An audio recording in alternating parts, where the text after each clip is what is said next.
All right, so we're sewing the back darts now. We've got our 3 drill holes that we're going to use as our guides. And the way we're going to do it, to try and make it nice and easy, because it's surprising how hard it can be to sew a straight line between these 2 points when it has to be slightly angled as well. So we have the drill hole in the center, and we're just going to mark a point 1 centimeter away from that, and then 1 centimeter up above the drill hole and 1 centimeter down below the drill hole.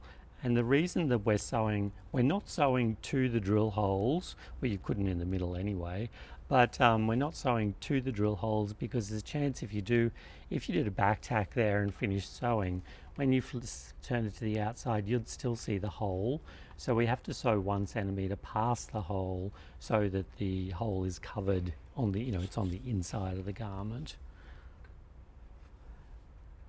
So then we're just going to draw a line here in chalk. You could do a pencil line as well, which would be fine for this exercise. But if you're actually making a real garment, don't put pencil marks on it. There's a chance that they won't come out, or if you're making it for somebody, they won't be very impressed.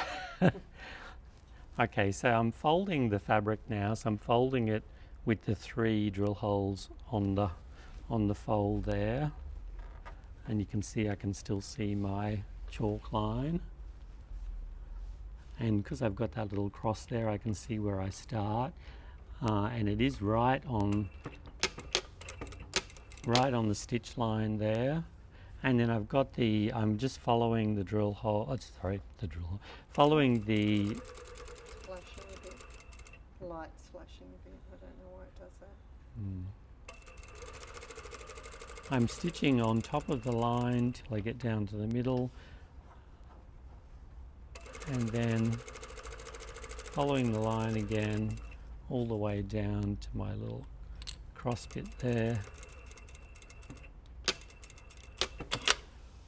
And then we've got our dart. On the edge. Yeah, right to the edge. Otherwise here. You'll have a tuck there. Yes, so when you're sewing it, don't sew down and then go in like that, because you'll end up with this really weird lump on the other side. See that when that's pressed, that's going to be nice and flat with no pleats or anything. And normally you'd be doing it in the same colour thread, so you wouldn't see any of that black stitching. Yeah. We're just doing it in black so that you can more readily see what we're doing. Exactly, that's the thing. If I make any mistakes, you'll know about it. And I mean, this is a production method drill holes. So if you're just making one garment, you don't necessarily have to use drill holes. You could just mark it with chalk. That's what I tend to do. I tend to just put a pin in where the dart point is and put a little mark there. So this is a production thing we're showing you. If you were working somewhere, you'd be making 20 of something, and so this is just a quick way for the cutter to mark it. Yep. So now on the other one, I'm going to show you a different method, which you could try as well. And that's and what we're going to do is use thread as a guide. So on the first one, we use the chalk line as a guide. On this one, we're going to use the thread.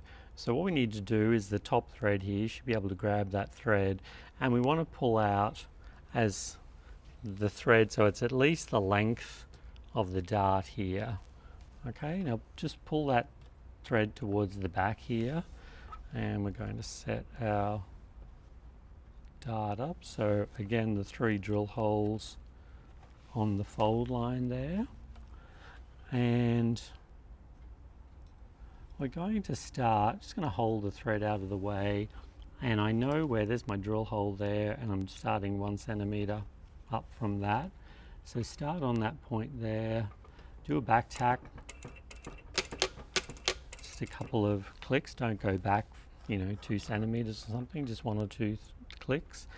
And then I'm pulling this thread down so it lines up with my little cross that I've made there, and then I'm going to follow that thread down to that one there, and then I'm going to just don't try and do this in one go, because it won't happen. And you're not pulling on it, are you, Mark? No, you're just holding it there, because it's my guide.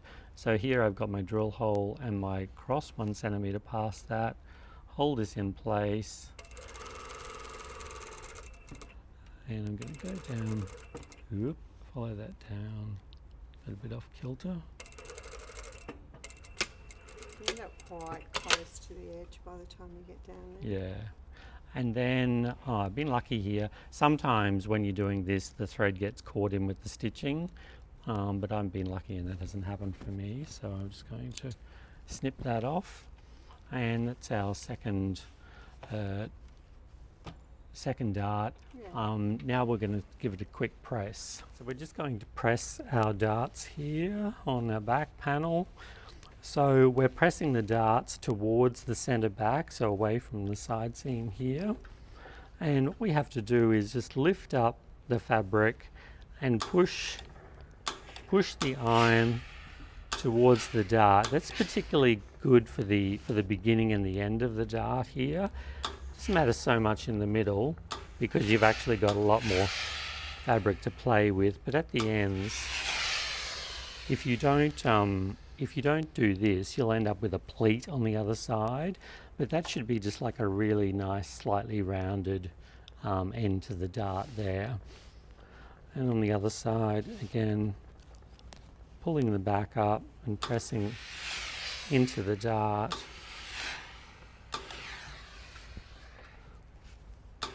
And then at the end as well.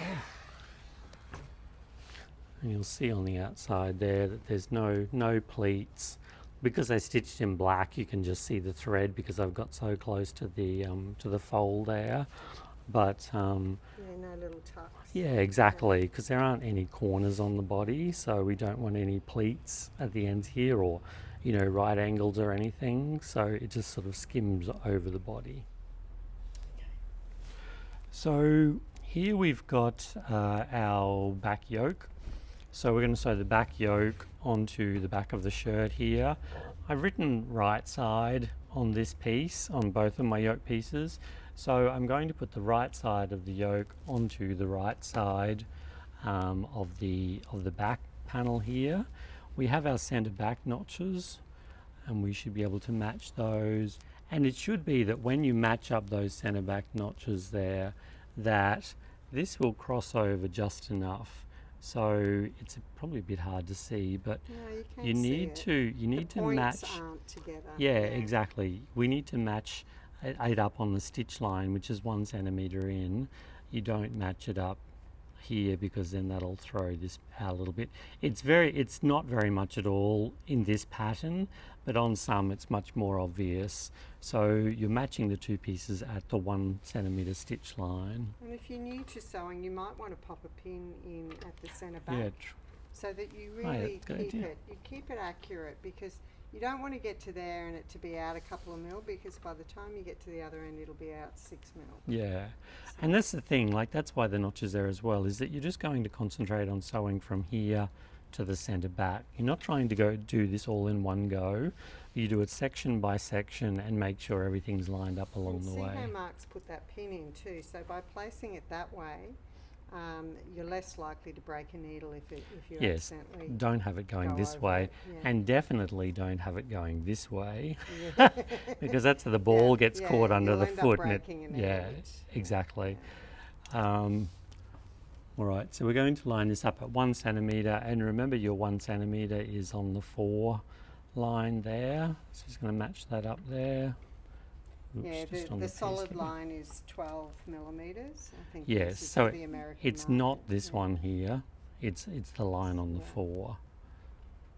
Yeah, it's inches as opposed to centimetres. Yeah, this Just- is inches, but mm, yes, we it's use just a shame centimetres. We can't get plates with centimetres.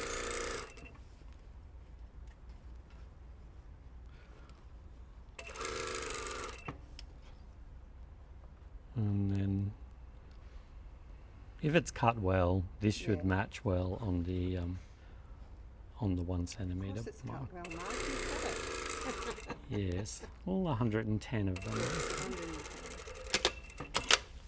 Okay, so there's our back, our outside yoke attached to the back.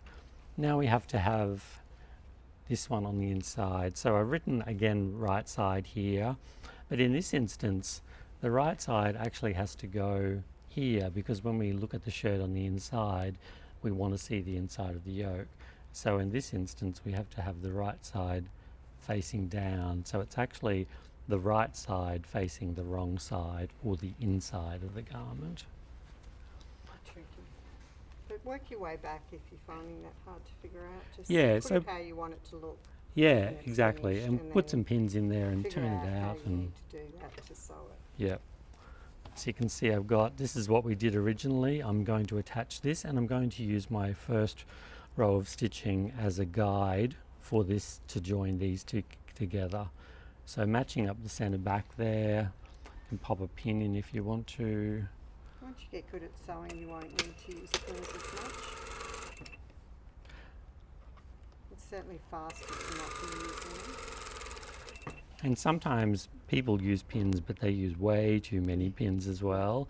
Like if you've got a pin every couple of centimetres, Yeah, you're just like, stopping too much. yeah, exactly. It's just taking too much time, really. Mark's making sure the edges of the seam allowance are together. That's important, otherwise you'll have differences Yeah. in the fit. So I've got three there. So that they They're all line lined up up on the edge evenly together. there. That's really important.